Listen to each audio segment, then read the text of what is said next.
Hello po at magandang araw sa inyong lahat.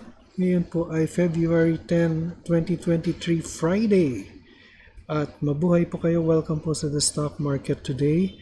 Nasa remote location po tayo. Sana po ay hindi po masyadong maingay. Ako po si Benji Chodoro, isang retired bank officer. Nag-start mag-invest sa Philippine stock market noong 2007. Araw-araw ko pong binabalita ang pinaka-latest news tungkol sa inyong paborito at pinaka-aktibong stock sa Philippine market. Kung gusto niyo po ng content, inibitahan ko po kayong mag-subscribe.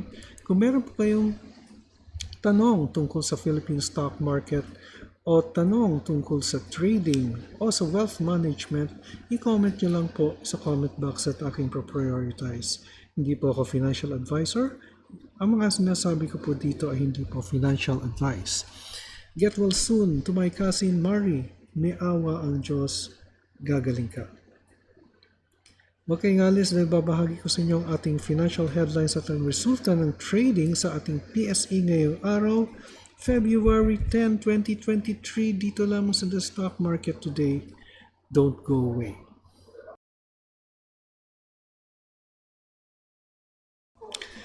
Okay, ang ating news or headlines ay galing po ng BDO Securities. Manufacturing growth eased in December.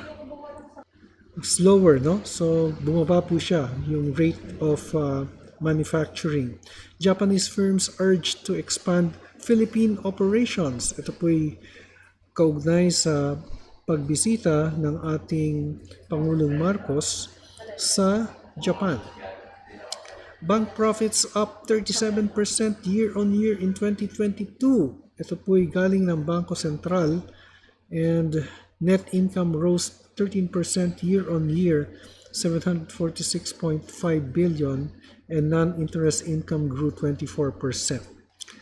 Metro Pacific Inc.'s construction deal for 6 billion Candaba project, and OSG-ERC oppose consolidation of SMC cases. Pero main news po natin ay dito po isang special report po sa Globe Telecoms, and ang sabi po ng special report, maintain neutral over lower target price. There is a sluggish top line to limit growth. The fourth quarter full year 2022 normalized core income up 7% and 1% in line with estimates. So Glow registered fourth quarter 22 normalized core earnings of 3.2 billion, down 37% quarter-on-quarter but up 7% year-on-year, bringing the full year earnings to 19.2 billion and tracking our estimates as service revenue grew 4% year-on-year. So, hindi po magandang balita yan, no? Nag-lower po ang target price si BDO Securities based on their latest financial statements. Mobile and corporate data lift top line, broadline remains a drag. Wireless revenues rose 3%, driven by mobile data growth and improved public mobility. Corporate data revenues also climbed 21% with the resumption of online or on-site work, but home broadband declined 8% as more HPW or home prepaid Wi-Fi users migrate to a more reliable fixed-line connections.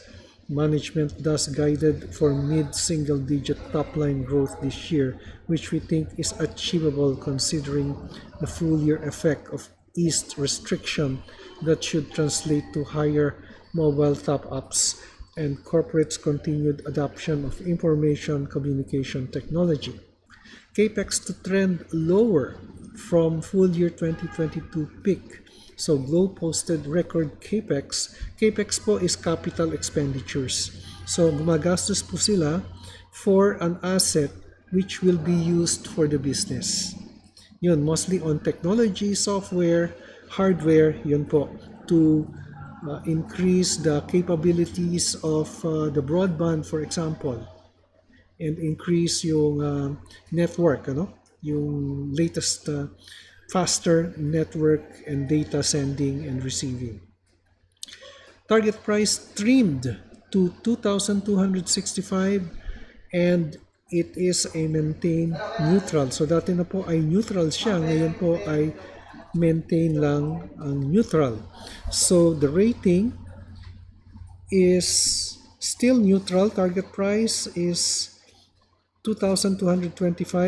It was decreased from 2,430. Ang closing price po niya is 2,080 yesterday with an implied upside of 8.9%. So bumaba po yung upside ni Glow. Although si Glow ay meron pong dividendo ha. Actually, nasa 2,000 na po si Glow, 935 lang po.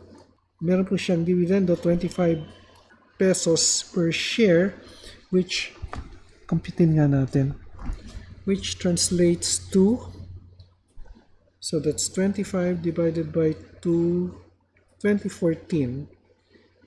Liit lang, 1.2% lang. Liit lang ng dividend yield. But it's still cash div, no? So yun po, no? Ang ating main news tungkol kay Glow. And tignan na po natin ang inyong comments. I think let's just check before. Si Rojan, good evening Sir Benji, pa-review ng TEL and Converge tomorrow. Many thanks. Okay po. Reviewin po natin si TEL and Converge. So I'll be back as the index closes this afternoon. Okay, we're back. So yung index natin umakyat ng 34 points. Nasa 0.5% up. Nasa 6876.79. But based on our indicators, bearish pa rin yung short term habang yung 50-day exponential average natin ay acting as our support. So sana po mag-hold yung support na yan. No? Dalawa po yung support niya. Isang EMA 50, isang EMA 100. Yung EMA 100 po nasa 66.49. Market activity, 90 companies declined, 93 advanced, while 60 remained unchanged. The all-share index also is up 0.37%, samantalang lahat ng sectoral indices ay up except for services. Ang pagkakyat ay pinunguna ng industrials at 1.1%. Kahapon po down po ang industrials. Most active stock is number 1 is MER. Pumangalawa po si Glow. Tapos si SM, FCG, and GTCAP in that order. Pero ang titingnan po natin ay yung mga request. Si TEL, Converge, si MER, si Glow, at si GTCAP. Positive po muna tayo ngayon. Okay po, so let's start with TEL. Okay, si TEL is bearish. Pababa po siya. Akala ko ay paakyat na po ito, pero nagdidip po si TEL. And ang tingin ko po dito kay TEL ay nandito po yung support niya. Nasa 1219. But more than that ay yung pinaka-resistance level ay nandito. At mukhang nagdidip po ngayon si TEL. At yung nakikita niyo po yung black line na yan, yan po ang long-term indicator po natin, pababa po or angled downwards, meaning that the trend is going downwards. Actually, PLDT 1655 po yung target price or 9.19% upside eh. Pero matatag na kumpanya po ito, and kung kayo nagtatrade ng stocks, antayin niyo po muna ang bumaba yung RSI to 30 bago kayo bumili. Or kung komportable na po kayo dyan, relatively it is cheap, no? Yung PLDT 1380. Okay, si Converge naman. Okay, nagdidip din si Converge. Actually, short term bearish na po, no? Nag-crossover na po. Pero yung ating black line, yung 100-day EMA and the 50-day EMA was about to cross over pero inabutan po ng dip. So our support nasa EMA 100 at 1684 more or less. Yan po yung pinaka-support niya. Actually, if I'll draw the support, nandito po siya sa 1642. Malapit na po sa EMA 50 at EMA 100. And abangan po natin ito, no? Kasi kung parallel channel po ang i-draw po natin from here to here, yan po eh. Ganyan po yung channel niya eh. Pag ganun, paakyat, pag ganun. So hopefully magbabounce po yan paakyat. No? Ganun po yung dip ni Converge. And yung black line po, slightly up eh. Slightly up na po siya. Okay, next we have MER. Si MER ay nagkaroon po siya ng breakout. And there is a gap. A gap up. Ito po yun. Yan po ang gap niya. From the previous close here, ay opening po ito eh. Ito yung close. Pero from the opening to the opening here, napakalaki po ng gap. Nasa 30, tingnan natin. Close opening nito is 303. The closing here is 283. 20 pesos ang diferensya plus 32. Napakalaki, no? And I think the reason for that is this eh. Ito, Meralco announces power rate cut in February. I think, well, there may be more to this, no? Manila Electric Company announced a rate cut for February power bill, but scheduled shutdown in Malapaya Natural Gas Facility could push up energy prices again. Yan. Nagka-counterbalance lang po. So, bababa po siya ng 1.06 per kilowatt hour. A cut is equivalent to a 2 peso reduction in the bills for residential customers that consume 200 per kilowatt hour per month. Meralco attributed the adjustment to lower generation charges, which more than offset the impact of the completion of the distribution-related refund to customer bills. Yan po, no? Power rate cut, but alam niyo po, yung magkakaroon po ng shutdown yung Malapaya Natural Gas Facility and therefore will push the prices higher and pina-price in na po niya yun. Yun po. Si MER. Tignan po natin si Glow yung susunod. Si Glow, nagdidip po siya. Yan, nagdidip po siya. And the reason for that ay, alam niyo na po, di ba? Yung maliit na earnings po ni Glow nag-i-impact po sa presyo ng stock. Yan po. So, Glow sets 5% revenue growth, allots 1.3 billion for capex. Now, 5% is a modest growth, no? Target. But as you have seen in earlier, neutral po si BDO SEC based on the last financial statements niya. Target price is 2265 or an upside of just 9%. At ito itataas ng konti dahil nag-dip po siya ngayon to 2016. So right now, I see Glow as bearish. Po, parallel channel po, drawing natin. Ganyan po siya.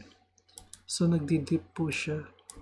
And if you like the stock, then I guess you'll have to wait for the RSI to turn to be 30 or less before buying. Pero Glow is a good company naman. Magbabounce back po yan. So support is at 1990, which is already nearing the support. Resistance based dito sa parallel channel nasa 2177. Next, we have GTCAP. Our final stock. Maakyat si GTCAP. Maganda po si GTCAP. Let's see kung meron siyang updated. I think this is the last one. 650 po, 26.2% upside at 650 target price. It's up 15 pesos or 2.91. So yung kanyang parallel channel follows the yan po eh. Yan po yung parallel channel dyan. it generally follows the 20-day EMA. No, 20-day EMA is at 504. Yun po yung support niya. And the resistance nasa 546 more or less po. Yan po ang GTCAP. And it is bullish. So approaching overbought levels na po, nasa 68, 62. Actually, nag-overbought na po siya dito ng January 20 hanggang January 27. Ngayon po ay bumaba ng konti, umaakyat po muli. Okay, so yan po ang ating report sa stock market. Ika-10 ng Pebrero. Thank God it's a Friday. Ito si Benji Chidoro nagpapaalala, an investment in knowledge pays the best interest. Maraming salamat sa inyong pagsubaybay hanggang sa muli. Stay safe. God bless and happy weekend. Bye for now.